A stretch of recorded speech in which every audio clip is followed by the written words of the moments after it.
ಅವರಿಗೆ ನಮಗಿಂತ ಸ್ವಲ್ಪ ಅನುಭವ ಜಾಸ್ತಿ ಇದೆ. ಅವರಿಗೆ ನಮಗಿಂತ ಸ್ವಲ್ಪ ಅನುಭವ ಜಾಸ್ತಿ ಇದೆ. ಅವರಿಗೆ ನಮಗಿಂತ ಸ್ವಲ್ಪ ಅನುಭವ ಜಾಸ್ತಿ ಇದೆ. ಅವರಿಗೆ ಹಲವಾರು ಇಂಥ ಕೆಟ್ಟ ಸರ್ಕಾರ ತೆಗೆಯಲಿಕ್ಕೆ ನೋಡ್ತಾ ಇದ್ದೀನಿ ನಾನು. ಅದರಿಂದ ಯಾವುದೇ ವಿಷಯಗಳನ್ನು ನಿಮ್ಮ ಮುಂದೆ ಹೇಳ್ತಾ ಇಲ್ಲ ನಾನು. ಭ್ರಷ್ಟಾಚಾರದ ಬಗ್ಗೆ ಮತ್ತಿನ ಅಧಿಕಾರಿಗಳು ಯಾವ ರೀತಿ ನಡೀತಾ ಇದ್ದಾರೆ ಯಾವುದು ಇಲ್ಲಿ ಪ್ರಸ್ತಾಪ ಮಾಡಲಿಲ್ಲ ನಾನು. ಅದೆಲ್ಲ ನಾಡಿದ್ದು ನಾನು ಬಂದಾಗ ಚರ್ಚೆ ಮಾಡ್ತೀನಿ ಸುದೀರ್ಘವಾಗಿ. ನಾಡಿನ ಜನತೆಯ ಬಯಕೆ ಇರ್ತಕ್ಕಂಥದ್ದು ಇಂಥ ಒಂದು ಕೆಟ್ಟ ಸರ್ಕಾರ ಮೊದಲು ಈ ರಾಜ್ಯದಿಂದ ತೊಲಗಬೇಕು ಅಂತಕ್ಕಂಥದ್ದು. ಹೌದು, ಹಾಸನದ ವಿಷಯದಲ್ಲಿ ಯಾರೋ ಒಬ್ಬರೋ ಇಬ್ಬರದೋ ಏನೋ ಸಮಸ್ಯೆಗಳಿರ್ಬೋದು. ಅವರು ಪಾಪ ನಮ್ಮ ಪಕ್ಷಕ್ಕಿಂತಲೂ ಬಿಜೆಪಿ ಪಕ್ಷಕ್ಕಿಂತಲೂ ಬೆಳೆದಿರ್ತಕ್ಕಂಥವ್ರು. ಅವ್ರ ಬಗ್ಗೆ ನಾನು ಚರ್ಚೆ ಮಾಡೋದಷ್ಟು ಮಾಡ್ತಕ್ಕಂಥ ಬೆಳವಣಿಗೆ ನಾನು ಏನು ಕಂಡಿಲ್ಲ. ಅಂಥವ್ರ ಬಗ್ಗೆ ಅವ್ರ ರಾಷ್ಟ್ರೀಯ ಪಕ್ಷದಲ್ಲಿ ಅವ್ರು ತೀರ್ಮಾನ ಮಾಡ್ತಾರೆ. 2006-7 ನಾನು ಮಾಡದೇ ಇದ್ದಂಥ ತಪ್ಪು ನನ್ನ ತಲೆ ಮೇಲೆ ಹಾಕಬೇಕಾಯ್ತು. ಅಲ್ಲಿ ಏನೇನು ನಡೀತು ಅದೆಲ್ಲ ಈಗ ಹಳೆ ಕತೆ, ಅದನ್ನ ಹೇಳಲಿಕ್ಕೆ ಹೋಗೋದಿಲ್ಲ. ಮೈತ್ರಿ ಬಗ್ಗೆ ತಾವು ಮಾತಾಡ್ತೀವಿ. ಇವರು ಸಮಾವೇಶದ ಮೂಲಕ ಸಂದೇಶವನ್ನು ಕೊಡ್ತಿದ್ದಾರೆ. ದೇವೇಗೌಡರು ಮೈತ್ರಿ ಬಗ್ಗೆ ಸ್ಥಳೀಯ ಸಂಸ್ಥೆಯಲ್ಲಿ ಆ ಥರದನ್ನು ಮಾತಾಡ್ತಾರೆ. ನಾವು ಅದ್ರ ಬಗ್ಗೆ ಏನು ಹೇಳ್ತೀವಿ? ನಮ್ಮ ರಾಷ್ಟ್ರೀಯ ಅಧ್ಯಕ್ಷರು ಒಂದು ಬಾರಿ ಮಾಧ್ಯಮದ ಸ್ನೇಹಿತರ ಮುಂದೆ ಸ್ಥಳೀಯ ಸಂಸ್ಥೆ ಚುನಾವಣೆಗಳ ಬಗ್ಗೆ ಅವರು ಹೇಳಿರ್ತಕ್ಕಂಥದ್ದೇನಿದೆ, ಸ್ಥಳೀಯ ಸಂಸ್ಥೆ ಚುನಾವಣೆಗಳಲ್ಲಿ ಸ್ವಲ್ಪ ಕಾಂಪಿಟೇಷನ್ ಇರತಕ್ಕಂಥದ್ದು ಮತ್ತು ಸ್ಥಳೀಯ ಚುನಾವಣೆಗಳಲ್ಲಿ ಯಾವುದೇ ರೀತಿಯ ಗೊಂದಲಗಳಾಗಬಾರದು ಅಂತಕ್ಕಂಥ ದೃಷ್ಟಿಯಿಂದ ಸ್ಥಳೀಯ ಸಂಸ್ಥೆಗಳ ಚುನಾವಣೆಯಲ್ಲಿ ಹೊಂದಾಣಿಕೆಯ ಬಗ್ಗೆ ಅವರೇನು ಚರ್ಚೆ ಮಾಡಿದ್ದಾರೆ ಅದು ಹಲವಾರು ಸಂದರ್ಭದಲ್ಲಿ, ಈಗ ಉದಾಹರಣೆ ಮಹಾರಾಷ್ಟ್ರದಲ್ಲೇ ಇಬ್ಬರು ಉಪಮುಖ್ಯಮಂತ್ರಿಗಳಿದ್ದಾರೆ. ಒಬ್ಬ ಉಪಮುಖ್ಯಮಂತ್ರಿ ಬೇರೆ ಪಕ್ಷಗಳ ಜೊತೆ ಹೊಂದಾಣಿಕೆ ಮಾಡಿಕೊಂಡು ಸ್ಥಳೀಯ ಸಂಸ್ಥೆ ಚುನಾವಣೆ ಎದುರಿಸುತ್ತೆ.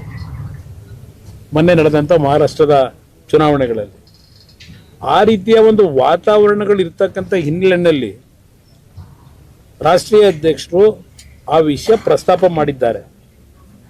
ಆದರೆ ನನ್ನ ಮತ್ತು ನಮ್ಮ ಪಕ್ಷದಲ್ಲಿ ಈಗಿರ್ತಕ್ಕಂಥ ಒಂದು ಮುಕ್ತವಾದಂಥ ವಾತಾವರಣದ ಬಗ್ಗೆ ನಾನು 100 ಬಾರಿ ಹೇಳಿದ್ದೇನೆ. ನಾವು ಸ್ಥಳೀಯ ಸಂಸ್ಥೆ ಚುನಾವಣೆಗಳಲ್ಲೂ ಸಹ ಸಾಧ್ಯವಾದ ಮಟ್ಟಿಗೆ ನಾವು ಒಡಂಬಡಿಕೆಯನ್ನು ಮಾಡಬೇಕು ಅಂತಕ್ಕಂಥದ್ದು. ಎರಡೂ ಪಕ್ಷಗಳ ನಾಯಕರು ಕೂತು ಇದ್ರ ಬಗ್ಗೆ ಚರ್ಚೆ ಮಾಡಿ ಸಾಧಕ ಬಾಧಕಗಳು ಯಾವ ರೀತಿ ಹೋಗಬೇಕು ಅನ್ನೋದಕ್ಕೆ ನಮ್ಮ ಪ್ರಮುಖವಾದಂಥ ಗುರಿ ಇರ್ತಕ್ಕಂಥದ್ದು ನಾಡಿನ ಜನತೆಯ ಬಯಕೆ, ನಮ್ಮ ಪಕ್ಷಗಳ ಬಯಕೆ ಅಲ್ಲ. ಇದು ನಾಡಿನ ಜನತೆಯ ಬಯಕೆ ಇರ್ತಕ್ಕಂಥದ್ದು ಇಂಥ ಒಂದು ಕೆಟ್ಟ ಸರ್ಕಾರ ಮೊದಲು ಈ ರಾಜ್ಯದಿಂದ ತೊಲಗಬೇಕು ಅಂತಕ್ಕಂಥದ್ದು. ನಾಡಿನ ಜನತೆಯ ಭಾವನೆಗಳು ಏನಿದೆ ಆ ಭಾವನೆಗಳಿಗೆ ಯಾವ ರೀತಿ ಎರಡೂ ಪಕ್ಷಗಳು ಈ ಒಂದು ಮೈತ್ರಿಗೆ ಸಂಬಂಧಪಟ್ಟಾಗೆ ನಾವು ನಡ್ಕೋಬೇಕಾಗಿದೆ. ಇಂಥ ಕೆಟ್ಟ ಸರ್ಕಾರ ತೆಗೆಯಲಿಕ್ಕೆ ನೋಡ್ತಾ ಇದ್ದೀನಿ ನಾನು.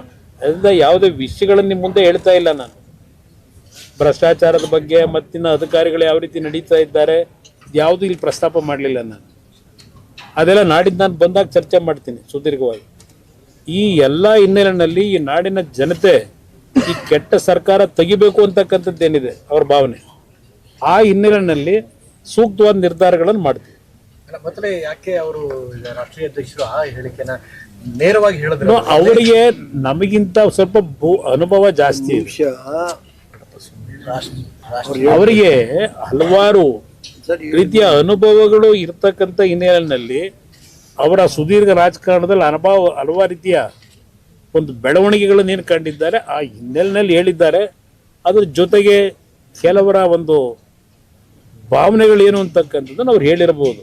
ಆದರೆ ನಮ್ಮ ಆದ್ಯತೆ ನಮ್ಮಿಂದ ಯಾವುದೇ ಕಾರಣಕ್ಕೂ ಜನತಾದಳದಿಂದ, ಯಾಕೆಂದರೆ 2006-7 ನಾನು ಮಾಡದೇ ಇದ್ದಂಥ ತಪ್ಪು ನನ್ನ ತಲೆ ಮೇಲೆ ಹಾಕಬೇಕಾಯ್ತು. ಅಲ್ಲಿ ಏನೇನು ನಡೀತು ಅದೆಲ್ಲ ಈಗ ಹಳೆ ಕತೆ, ಅದನ್ನು ಹೇಳಲಿಕ್ಕೆ ಹೋಗೋದಿಲ್ಲ. ಅದರಿಂದ ಹಿಂದೆ ಆದಂಥ ಅನುಭವಗಳಿಂದ ಯಾವುದೇ ಕಾರಣಕ್ಕೂ ಇವತ್ತು ಕರ್ನಾಟಕದಲ್ಲಿ ನಮ್ಮ ಪಕ್ಷದ ಬಗ್ಗೆ ಯಾರೂ ತಪ್ಪನ್ನ ಹುಡುಕಬಾರದು. ಆ ನಿಟ್ಟಿನಲ್ಲಿ ನಾವು ಕೆಲಸ ಮಾಡ್ತೀವಿ.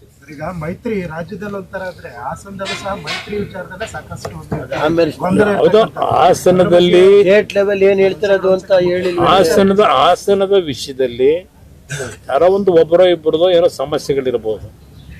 ಅವರು ಪಾಪ ನಮ್ಮ ಪಕ್ಷಕ್ಕಿಂತಲೂ ಬಿಜೆಪಿ ಪಕ್ಷಕ್ಕಿಂತಲೂ ಬೆಳೆದಿರ್ತಕ್ಕಂಥವ್ರು.